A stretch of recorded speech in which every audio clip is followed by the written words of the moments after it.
But meantime, while the FIIs have been on a selling spree this month, just like we saw during the COVID period, it's been the domestic investors that have given a fitting response. FIIs have pulled out something like 9 lakh crores, while DIIs have poured in nearly 5 lakh crores since that period.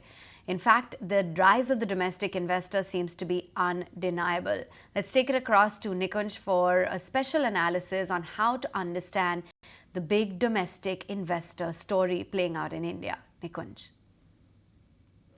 All right, now everyone's talking about the extent of FI selling, and it's very important for us to establish that mathematically. There are two data points, and we are not going back in once upon a time in history. We are looking at the recent data, which is the October 2024, comparing it with what was an extraordinary event. Now, when there was an extraordinary event, and you don't want to even remember and revisit that scary moment, that scary time period when COVID was there, the FI selling in March 2020 was 65,000 crore. The FI selling in October 2024 is actually 82,000 crore. So the point I'm trying to establish here is that the intensity of FI selling in the current leg of decline is actually higher than what we saw even during the panic times of COVID. That is the intensity of FI selling in the market. And when the FI selling happens, the general perception is market only goes one way. But there is a but, and there is a yes, and there is a if.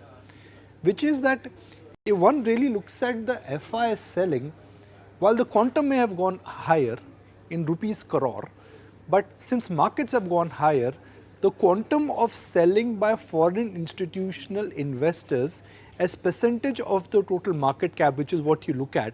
So I'll explain it to our viewers, which is that you look at the total market cap as percentage of that market cap, how much they've sold in rupees crore. I think that's a fair way of looking at it, because if you look at absolute rupees crore, then the market in COVID was 2 trillion. Today it is 4 trillion plus. You cannot compare it. And that is where it stacks up. The FI selling from October to now is actually much less in terms of the total market cap. But the interesting bit is the impact. And why am I establishing the impact here? Because in March 2020, the markets fell by 23% because of that FI selling. In October so far, the fall is only 4%. So the quantum of selling is high, but the impact seems to be narrowing down. And by now, you must have guessed it, why that is happening. Since COVID, FIs have been selling and DIs have been buying. I'm not even adding up what retail is doing.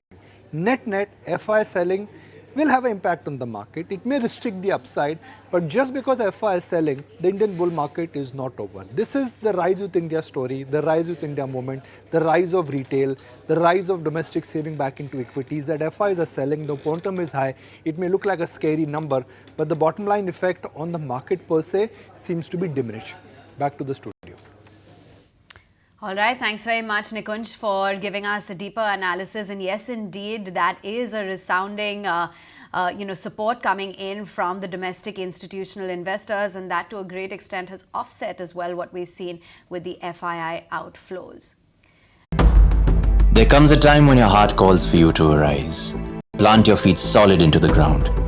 Decide your own limits, and then break right through them. Become something more. It's my time to rise.